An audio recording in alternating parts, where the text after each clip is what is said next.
प्राण प्यारे शिव बाबा ने हम बच्चों को संपन्न और संपूर्ण बनाने के लिए भिन्न भिन्न समय पर भिन्न भिन्न युक्तियाँ बताई हैं, विधि बताई है। तो अगर हम उन युक्तियों को, उन विधि को प्रयोग करते हैं तो गायन भी है कि युक्ति से मुक्ति मिलती है, विधि से सिद्धि मिलती है। तो अगर विधि नहीं मालूम होगा, युक्ति नहीं मालूम होगा, तो हम युक्ति से मुक्ति कैसे पाएंगे, विधि से सिद्धि कैसे पाएंगे। तो इस छोटे से टॉपिक में बाबा ने गागर में सागर भरा है कि बाबा ने पुरुषार्थ के लिए, संपन्नता संपूर्णता के लिए एक ही स्लोगन बताया कि बच्चे सदा याद रखो, अचानक और एवे रेडी, कभी भी किसी भी आत्मा का अंतिम घड़ी आ सकता है। ये बहुत अच्छी बात है हमारे पुरुषार्थ के लिए, अलबेला आलस्य और अलबेलापन को दूर करने के लिए। क्योंकि हम बड़े से बड़े विकार तो जीत लेते हैं, काम को जितना बड़ी बात नहीं है, क्रोध को जितना बड़ी बात नहीं है, लोभ को जितना बड़ी बात नहीं है, मोह को जितना बड़ी बात नहीं है, अहंकार को भी जितना बड़ी बात नहीं है। लेकिन बड़ी बात क्या है, छोटी सी छोटी कमियां जिसे हम छोटी समझकर नज़रअंदाज करते हैं, वही छोटी कमियां हमारी पुरुषार्थ को क्या करती है, पुरुषार्थ की तीव्रता को ख़त्म कर देती है और साधारण पुरुषार्थी बना देती है। तो वो आलस्य, शक, अनुमान, ईर्ष्या, द्वेष, घृणा, नफरत, मोटे मोटे विकार तो हमने जीत लिया, लेकिन उसके बाल बच्चे जो है वो हमारे पुरुषार्थ को साधारण पुरुषार्थी बना देते हैं। तो विशेष रूप से हम इस सेशन में उस बातों की चर्चा करेंगे जो बाबा ने विशेष रूप से इशारा दिया है, जिसको हमें बहुत ध्यान देने की ज़रूरत है। अगर उसको नज़रअंदाज करते हैं तो कहीं ना कहीं हम साधारण पुरुषार्थी बन के रह जाएंगे और फिर उच्च पद से भी वंचित हो जाएंगे। तो विशेष यह वीडियो का एक एक शब्द जो प्यारे शिव बाबा ने बताया है, उसे अपने जीवन के अनुभव से, वरिष्ठ भाई बहनों के अनुभव से आप सभी के बीच रखने का प्रयास करता हूँ। हो सकता है कि एक बाबा की महावाक्य आपके जीवन में जो चल रही कमी है उसको समाप्त कर दे। आपके जीवन में जो श्रेष्ठ प्राप्ति के लिए पुरुषार्थ है, वो पुरुषार्थ जो जिससे आप साधना कर रहे हैं, वो साधना सफल हो जाए। हो भी क्यों ना, क्योंकि बाबा ने कहा है कि शुभ भावना शुभ कामना का फल ज़रूर मिलता है। तो हमारा यही शुभ भावना शुभ कामना है आप ब्राह्मण आत्माओं के प्रति कि बाबा के एक एक बोल से अपने जीवन को महान बना के, संपन्न बना के, संपूर्ण बना के घर चलने की तैयारी करें। तो आइए हम सभी बाबा के इस जो तीव्र पुरुषार्थ का जो स्लोगन है कि अब घर जाना है। बच्चे, कभी भी किसी भी आत्मा का अंतिम घड़ी आ सकता है, इसलिए अचानक और एवे रेडी का पाठ पक्का करो। ये बाबा बहुत समय पहले से कह रहे हैं। इस बात को हम कहीं ना कहीं नज़रअंदाज कर रहे हैं, और इस बात को नज़रअंदाज करना माना अपने को साधारण पुरुषार्थी बनाना, तीव्र पुरुषार्थी की लाइन से वंचित हो जाना, साधारण पुरुषार्थी बन जाना। क्योंकि ये छोटी सी बातें, छोटी छोटी बातें, बहुत सुंदर किसी ने बात कही है कि बड़ा वो नहीं है जो बड़ी बड़ी बातें करता है, बड़ा वो है जो छोटी छोटी बातों पे ध्यान देता है। इसलिए किसी ने सच ही कहा है, खुद के जीवन का माइनस पॉइंट जान लेना और उसे परिवर्तन कर सफलता स्वरूप में बदल देना ही सबसे बड़ा प्लस पॉइंट है। तो और दीदी मनमोहिनी दीदी का भी यही वो था, विशेष पुरुषार्थ था कि अब घर जाना है। तो सार रूप में हम सदा ये सोचें, जैसे अभी आपने टाइटल में देखा है कि क्या हम घर जाने के लिए एवे रेडी हैं। ये हमेशा पूछें कि आज अभी हमारा शरीर छूट जाए तो हाँ, कहीं हमारा पश्चाताप तो नहीं होगा, हमारा दिल तो खाएगा नहीं कि हमने बाबा को दिल से प्यार नहीं किया। जैसे बाबा को याद करना चाहिए, प्यार करना चाहिए, वैसे प्यार किया नहीं। एक सबसे महत्वपूर्ण बात जो हम सभी को अच्छी तरह से नोट कर लेना है दिल में, डायरी में नहीं। डायरी कभी पढ़ते हैं, कभी नहीं पढ़ते हैं। अगर संभव हो तो डायरी में भी नोट कर लें। वो कौन सी बात है कि अगर हम चले गए, यानी संगम से हमारा शरीर छूट गया अभी, तब भी संगम खत्म। अगर बाबा चला गया तब भी संगम खत्म। वैसे बाबा की वादा है, जब तक संगम युग है तब तक बाप दादा साथ साथ है। शिव बाबा साथ साथ, सतयुग में तो शिव बाबा साथ नहीं होगा, ब्रह्मा बाबा साथ होगा। लेकिन अभी बाप दादा सबसे बड़ी हस्ती, सर्वशक्तिमान और भाग्य विधाता, सृष्टि के आदि पिता प्रजापिता ब्रह्मा बाबा हम बच्चों को साथ देने के लिए सदा तत्पर हैं। बाबा भी कहते हैं कि बच्चे, मैं आप बच्चों को संपन्न और संपूर्ण बनाने के लिए सदा आपके साथ हूँ, मुझे यूज करो। अगर यूज ही नहीं करे बाबा को, हम खुद छोटी छोटी बातों में, ईर्ष्या में, द्वेष में, शक में, अनुमान में हैं, पर चिंतन, पर दर्शन में, काम वासना में, मोह में अपनी संकल्प शक्ति को वेस्ट कर रहे हैं, तो हम बेस्ट कैसे बनेंगे? बाबा ने कहा कि वेस्ट जो है ना, उसको बचाओ तो बेस्ट बनेंगे। तो हमारे जीवन में कहाँ हम सबसे अधिक संकल्प शक्ति को लगा रहे हैं?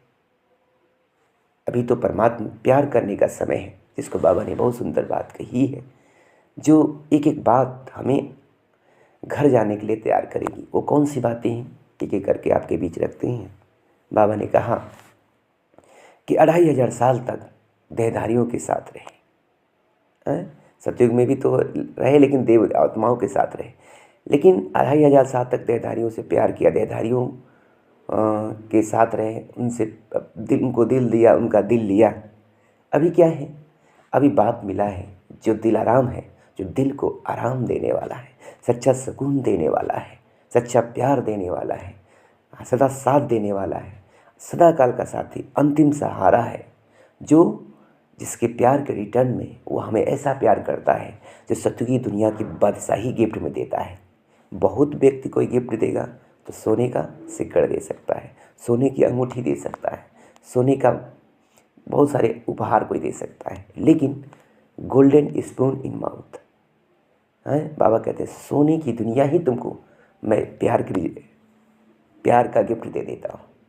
और कितना बाबा ने प्यार करता हम बच्चों को कि परम धाम घर छोड़कर रोज पढ़ाने आता है। ये है बाबा का प्यार।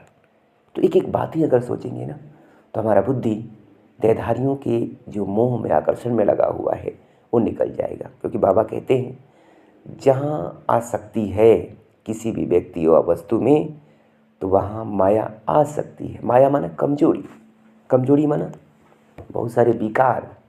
आसक्ति वो चोर गेट है जिससे माया के सैनिक प्रवेश कर जाते हैं। तो ध्यान दें, अगर किसी भी व्यक्ति में आसक्ति है तो माया आ सकती है। आसक्ति या मोह वो महानिद्रा है कुंभकर्ण की, जिसमें बड़े बड़े पुरुषार्थी आज आराम से सोए हुए हैं। सोचते हैं क्या, चलो देखा जाएगा, आएगा। कुंभकर्ण क्या सोचा, देखेंगे, आएंगे तो हम जाग के सब कर लेंगे। 6 महीना सोता था, 6 महीना जागता था। तो कौन है? कहीं कहीं वो कुंभकर्ण की महानिद्रा में सोए हुए हम ही तो नहीं है। स्वयं परमात्मा आके शंखनाद कर रहे हैं कि बच्चे अब घर चलने का समय है। हम समझ लिए, अरे बाबा का सारा ज्ञान तो हमको ही है, योग तो मालूम ही है, विनाश का नज़ारा देखेंगे तो हम तुरंत तीव्र पुरुषार्थ करके संपूर्ण बन जाएंगे। बिल्कुल नहीं। इस बाबा की इस महावाक्य को ध्यान में रखें। जो सदा काल का पुरुषार्थी है वहीं सदा काल का प्रलब्ध प्राप्त करेगा। जो सदा काल के लिए मायाजीत बनेगा, हैं, संपन्नता संपूर्णता का अनुभव करेगा, वहीं सतयुग में भी शुरू माने श्री कृष्ण के साथ आएगा, राज करेगा, राज करेगा। तो अगर वन में आना चाहते हैं, श्री कृष्ण की राजधानी में श्री कृष्ण के साथ राज करना चाहते हैं, श्री कृष्ण और राधे की दुनिया में, तो हमें ध्यान रखना पड़ेगा, ब्रह्मा बाप से संस्कार मिलन की रास करना पड़ेगा। ध्यान देंगे आप, जो इस समय संस्कार मिलन की रास नहीं करेगा बाप दादा से, शिव बाबा के महावाक्यों से, यानी फॉलो फादर नहीं करेगा, वो वन में नहीं आएगा। तो वन की जगह अगर दूसरे जन्म में आता है तभी तो वो महान नहीं मानेगा, सर्वश्रेष्ठ नहीं माना जाएगा, जिसको बाबा ने कहा है। इसलिए मैंने कहा कि एक एक बात हमें एबिलिटी बनने में मदद करेगा। बाबा का महावाक्य, बाबा ने कहा बहुत सुंदर बात कि श्रेष्ठ पद का आधार है मुरली, सर्वश्रेष्ठ पद का आधार है मुरली। मुरली का एक एक वर्षंस पद्मों की कमाई जमा करने का आधार है। कैसे? बाबा के एक एक बाबा की अगर स्मृति में आ जाए, मान लीजिए किसी में हमें आसक्ति है, किसी में लगाव है, हमारा मोह है, किसी की बार बार याद आ जाती है। बाबा ने कहा कि बच्चे ये मुर्दे की दुनिया है, सब मरे पड़े हैं, इसमें कोई सार नहीं है, असार संसार में कोई सार नहीं है, इसलिए सार रूप बाप को याद करो तो आपका जीवन सर्व गुणों से संपन्न बन जाएगा, सर्व कलाओं से संपन्न बन जाएगा। कितना अच्छी बात बाबा ने कही कि असार संसार में कोई सार नहीं है, यहाँ सब मरे पड़े हैं, इसमें कोई सच्चा प्यार है ही नहीं, पवित्रता है ही नहीं, शक्ति है ही नहीं, समझ है ही नहीं, तो वो क्या है? मुर्दा ही है ना, जिसे सच्ची प्रीत निभाने की भावना ही नहीं। तो बाबा की इन बातों को ध्यान में रखेंगे तो हमारा बुद्धि इस संसार के व्यक्तियों से निकल जाएगी। और बाबा ने कहा कि एक बाप को संसार बना लो तो सर्व गुण और शक्तियाँ आपके संस्कार बन जाएंगे, निजी संस्कार बन जाएंगे। तो देखिए एक एक बातें बाबा की हमारे जीवन में कितना सार लाता है। फिर बाबा ने कहा सदा काल का सच्चा सहारा, अंतिम सहारा एक बाबा ही है। जब भी बुलाओ, जहाँ भी बुलाओ, बस दिल से कहना मेरा बाबा मेरा साथी आ जाओ। तो बाबा भी बधा हुआ है, बस दिल से कहना। तो क्या चेक करें, अगर हमारे जीवन में परमात्मा की मदद का अनुभव नहीं हो रही है, शिव बाबा की मदद का अनुभव नहीं हो रहा है, इसका मतलब कि हमने अपने दिल में दिलाराम शिव बाबा की बजाय किसी को अपने दिल में बसाया हुआ। ये नियम है, अगर दिल में कोई व्यक्ति बैठेगा तो बाबा अपने आप निकल जाता है। कितना अच्छी बात है। और जिस दिल से बाप निकल गया वहाँ पाप नहीं हो तो और क्या होगा। तो दिल की हर धड़कन बोले मेरा तो एक शिव बाबा, दूसरा ना कोई। ये है तीव्र पुरुषार्थ या एवरेडी अवस्था, घर चलने की अवस्था। जिसके दिल में एक बाप और एक बाप के ज्ञान गुण शक्तियाँ और बाप के कर्तव्य के सिवा और कुछ सूझे ही नहीं, वो है तीव्र पुरुषार्थी, अर्थात घर चलने वाली एवरेडी आत्मा। कितनी अच्छी बात, एक एक बात देखते जाए। फिर बाबा ने एक बात कही जो हमें याद करना है कि मनन वर्णन करना ये तो सेकेंड स्टेज है, मनन करना, मनन में मगन हो जाना ये फर्स्ट स्टेज है। मनन करना भी सेकेंड स्टेज है और मनन में मगन हो जाना, मनन करते मगन हो जाना ये है फर्स्ट स्टेज। तो हम सोचें कि हम कहीं वर्णन में तो बिजी नहीं है, वर्णन से ऊपर मनन में आए, मनन से मगन में आए। तो अध्ययन, मनन और मगन ये तीन स्टेज। पहले बाबा की महावाक्यों का अध्ययन करना, अध्ययन में सुनना, जो भी बाबा के महावाक्य हैं। आजकल साइंस के साधन पे बहुत कुछ उपलब्ध है, उन साधनों से हम दादियों के क्लासेस, वरिष्ठ भाइयों के क्लासेस, जो भी पुरुषार्थ के लिए संपन्न और संपूर्ण बनाने के लिए, यानी घर चलने के लिए जो भी तैयारियां उन्होंने कराया है, यानी एबी रेडी बनने के लिए तीव्र पुरुषार्थ, नाम तो भिन्न भिन्न है, उसको अलग अलग नामों से कह सकते हैं, नाम भले कोई भी हो, लेकिन घर चलने के लिए यानी संपन्न और संपूर्ण बनने के लिए जो भी युक्तियाँ या विधि हमारे सीनियर भाई बहनों ने, दादियों ने बताया है, उसको हमने सुना है, पढ़ा है किताब में। चाहे आज चलिए जिसके पास किताब नहीं है, पैसे नहीं उतना, तो मोबाइल में तो उपलब्ध है, सारी क्लासेज उपलब्ध है, उस क्लास को सुनी, नोट करें कि हमारे गुलजार दादी ने क्या कहा, हमारी जानकी दादी ने क्या कहा, जगदीश भाई ने क्या कहा, सूरज भाई जी ने क्या कहा।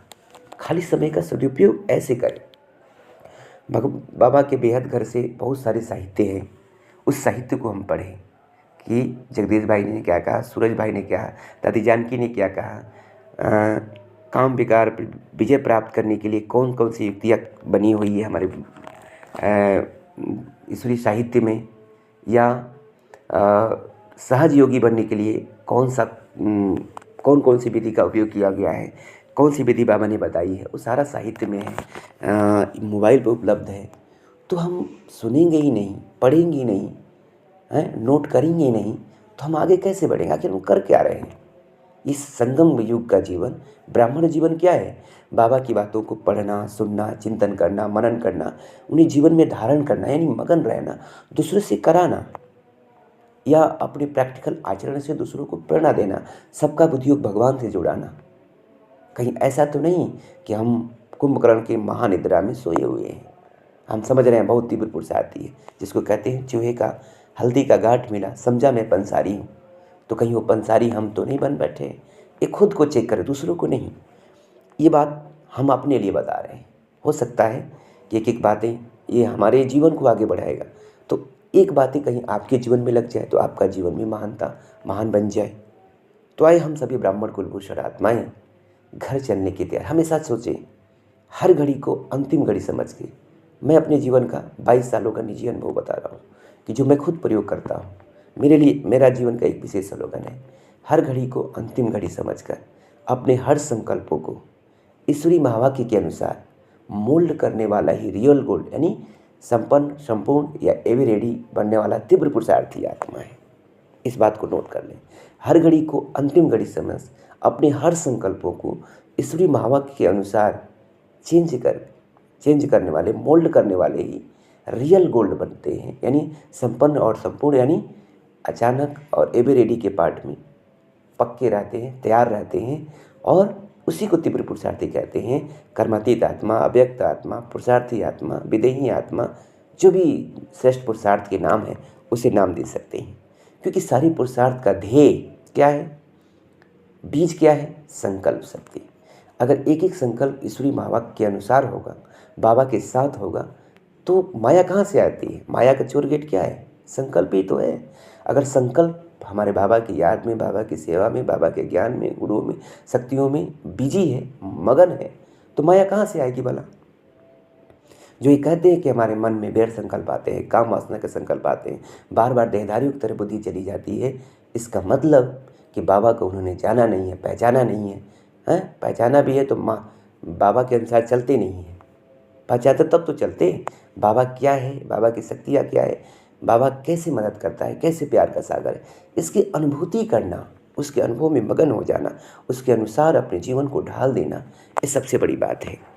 तो निश्चित रूप से हम सभी ब्राह्मण कुलभूषण आत्माएं हम अचानक एवरेडी के पाठ में पक्के हो जाए, इसके लिए ध्यान दें। सोचें कि अभी हमारा शरीर छूट जाए अभी तो हमारा संकल्प कैसे होगा, कौन सी बात याद आएगी, कौन सी कमी हमें याद आएगी, उस कमी को हम दूर करें, तो अभी करें। इसलिए तीव्र पुरुषार्थी का स्लोगन है, बाबा यही कहते थे कि बाप से प्यार है, यानी बाप उन बच्चों से प्यार करता है जो अभी अभी करते हैं। जो कभी कभी कहते हैं वो उनसे भी प्यार बाबा का होता है, लेकिन उतना नहीं जितना अभी अभी करने वाले। नियम है ना, जो करेगा सो पाएगा, जब करेगा तब पाएगा, जितना करेगा उतना पाएगा। बाबा प्यार का सागर है तो नियमों का भी सागर है, रहस्यों का भी सागर है। बाबा से प्यार तो करें हम, बाबा की आज्ञाओं को सिर माथे रख के तो चले हम, क्योंकि बाबा की एक एक शिक्षा हमारे जीवन को संपन्न और संपूर्ण बनाने वाला है। और बाबा का जो शिक्षा है उसे लव लेटर कह सकते हैं। बाबा हमारा जीवन साथी है, तो बाबा जीवन साथी है तो वो हमेशा डेली लेटर लिखता है, हमें प्यार करता है, हमें याद प्यार देता है, नमस्ते करता है, सदा साथ निभाता है। हम साथ का यूज ना करें तो हम भला हमारा पुरुषार्थ कैसे तीव्र होगा?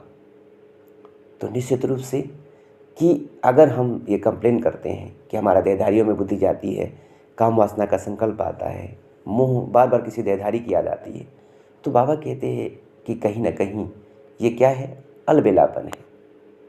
हमें बाबा ने कहा कि अगर जो बच्चे कंप्लेन करते हैं, बाबा भी उनसे कंप्लेन करते हैं कि कहते हैं बाबा हमें वैर संकल्प आते हैं, काम वासना के संकल्प आते हैं, बार बार वैर संकल्प मन में आते हैं, मोह के संकल्प आते हैं, आलस्य अलबेला के संकल्प आते हैं।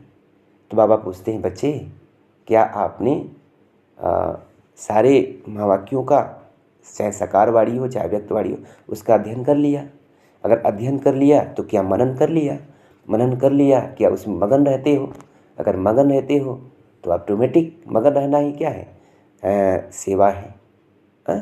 तो अगर इन बातों में अपने आप को बिजी रखें, ईश्वरी महावाक्यों का पहले तो अध्ययन में मन को बिजी करें, उसे सुने, नोट करें, दूसरों को सुनाएं, तो ये सुनाना सेवा हो गया।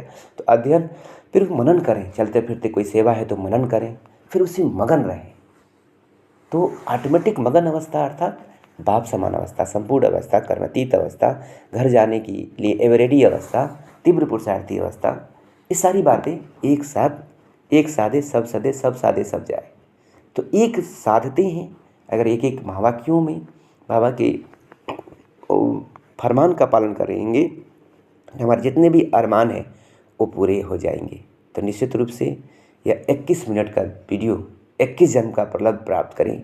अगर एक एक बातों पे ध्यान देंगे, बाबा की आज्ञाओं पे, और उसे उसका मनन करेंगे, अपने मगन रहेंगे, तो मैं अपने 22 साल के निजी अनुभव से कह सकता हूँ, मैं आपका अनुज, राजयोगी ब्रह्मा कुमार सूरज, राजयोग मेडिटेशन सेंटर, फाजिल नगर, जिला कुशीनगर, उत्तर प्रदेश से मैं 22 साल के निजी अनुभव से कहता हूँ कि बाबा के एक एक महावाक्यों को अगर गहराई से स्टडी करेंगे, अध्ययन करेंगे, मनन करेंगे और उसमें मगन रहेंगे, तो आपकी सर्व कमजोरियाँ समाप्त हो जाएंगी। आप सर्वगुण संपन्न, 16 कला संपूर्ण, संपूर्ण निर्विकारी अवस्था अभी आपकी बनती जाएगी। क्योंकि अभी की संपन्नता ही, क्योंकि वर्तमान ही तो भविष्य का आधार है। अगर अभी संपन्न और संपूर्ण नहीं बनेंगे तो बाद में कब बनेंगे? तो इन बातों को ध्यान में रखते हुए आप बाबा के महावाक्यों का कदर करें, फरमान का पालन करें, तो आपके अरमान पूरे हो जाएंगे, आप संपन्न और संपूर्ण बन जाएंगे। इस वीडियो को कैसा लगा कमेंट करें और दूसरों तक शेयर करें। अच्छा, ओम शांति।